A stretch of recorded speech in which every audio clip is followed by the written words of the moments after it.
Patience. It's a word we hear often, usually paired with the phrase, good things come to those who wait. But how often do we believe it? In the small, quiet town of Saint Clément, there was one woman who truly put this saying to the test, and in doing so, changed not only her life, but the lives of many around her. Her name was Camille Rousseau. Camille wasn't famous, she wasn't wealthy, she wasn't even particularly lucky. She worked as a florist at a tiny shop on the corner of Rue des Cerisiers, arranging bouquets of lilies, roses, and sunflowers for birthdays, weddings, and funerals. She loved her job, but her real dream, her cherished hidden dream, was to create a garden unlike anything the world had seen. Not just any garden, though. Camille envisioned a sanctuary full of rare and endangered flowers from around the globe. She wanted it to be a place where beauty and conservation intertwined, where people could learn about protecting fragile ecosystems while basking in the wonder of nature. But dreams, as they often are, were expensive. Camille struggled to save her modest earnings.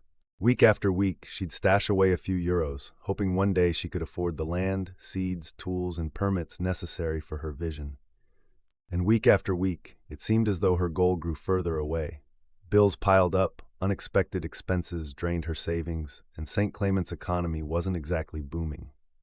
Still, Camille didn't give up. While others might have faltered under the weight of frustration, she clung to her dream like ivy clings to stone. In her small apartment with peeling wallpaper and a perpetually dripping faucet, she spent her evenings sketching designs for the garden, researching flowers that could coexist in harmony, and teaching herself how to propagate the most delicate species. Her patience was remarkable, but her journey was far from easy. She faced skepticism from nearly everyone: family, friends, customers, even strangers. "Camille, be realistic," her mother would say over Sunday lunch. "You can barely make ends meet as a florist. Why waste your time chasing something impossible?"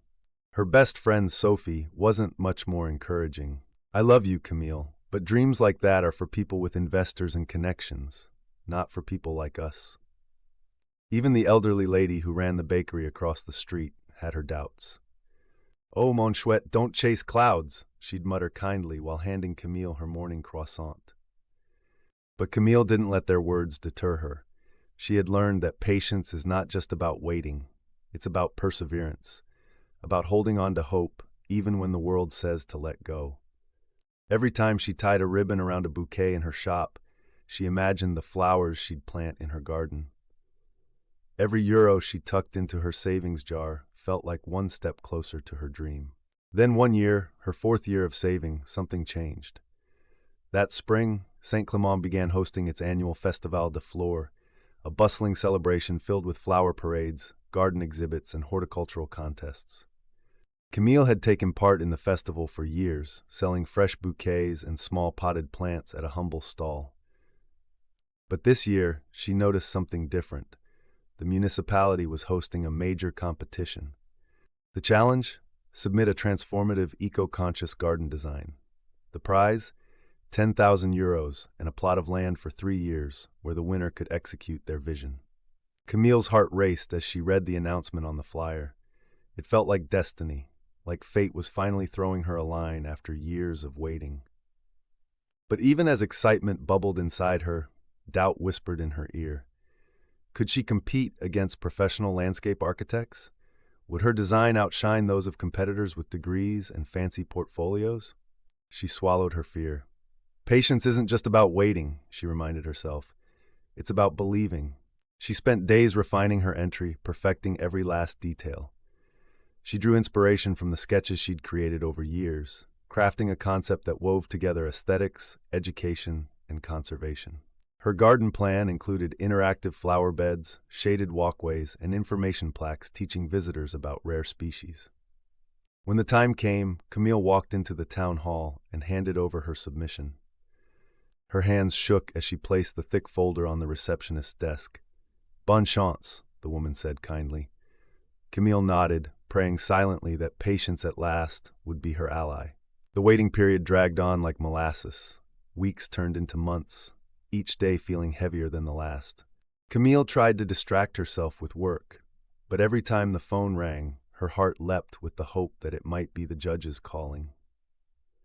and yet silence stretched on. Finally, one summer morning, an envelope arrived in her mailbox.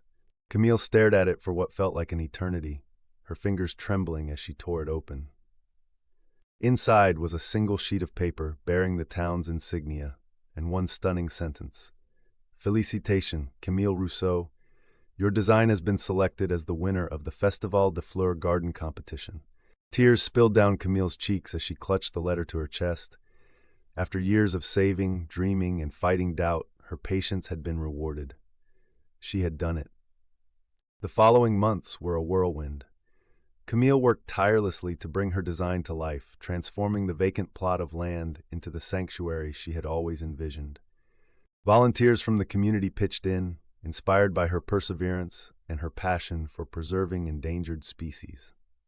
Children helped plant seedlings, retirees built benches, and local artisans contributed handcrafted decorations. Together, they transformed the plot into a beautiful sanctuary, realizing Camille's dream with collective effort and shared passion.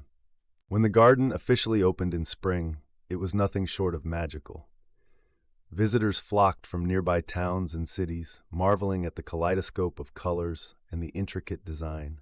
Camille's rare flowers flourished, their delicate petals telling the story of ecosystems that needed protection. People laughed, learned, and lingered, leaving with not just photographs, but a deeper appreciation for nature. But perhaps the most remarkable thing about Camille's garden was the way it brought people together. Families bonded over the beauty of the flowers, amateur gardeners exchanged tips, and environmentalists held workshops under the shade of its weeping willow. Camille's patience hadn't just rewarded her, it had created something that enriched the entire community. Years later, St. Clement's Floral Sanctuary remained a thriving centerpiece of the town. And every time someone walked through its gates, Camille would smile, knowing the truth of her journey. Patience hadn't just helped her achieve a dream, it had shown her that with hope and hard work, impossibilities could blossom into reality. So the next time life tests your patience, remember Camille Rousseau.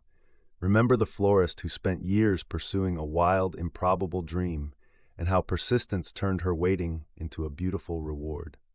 Because good things don't just come to those who wait, they come to those who believe.